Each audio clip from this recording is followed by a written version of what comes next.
আমার আজকের নিবেদন কবি সুকান্ত ভট্টাচার্যের এক যে ছিল আপন ভোলা কিশোর। স্কুলে তার ভালো লাগতো না, সহ্য হতো না পড়াশোনার ঝামেলা।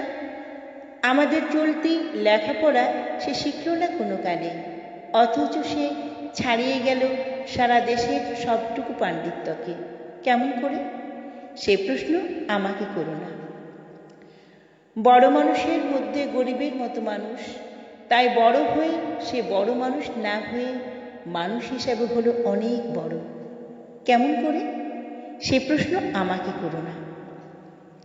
গান সাদার বাঁধা আইন সে মানেনি, অথচ স্বর্গের বাগান থেকে সে চুরি করে আনলো তোমার আমার গান।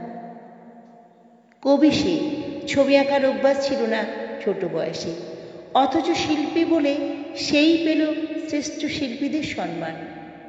কেমন করে? সে প্রশ্ন আমাকে করো না। মানুষ হলো না বলে যে ছিল তার দিদির আক্ষেপের বিষয়, অনেক দিন অনেক বিদ্রুপ যাকে করে চাহত, সেই একদিন চমক লাগিয়ে করল দিগ্বিজয়। কেউ তাকে বলল বিশ্বকবি, কেউ বা কবিগুরু। উত্তর দক্ষিণ পূর্ব পশ্চিম চারিদিকে করল প্রণাম। তাই পৃথিবী আজও অবাক হয়ে তাকিয়ে বলছে, কেমন করে? সে প্রশ্ন আমাকে করো না। এ প্রশ্নের জবাব তোমাদের মতো আমিও খুঁজি। নমস্কার।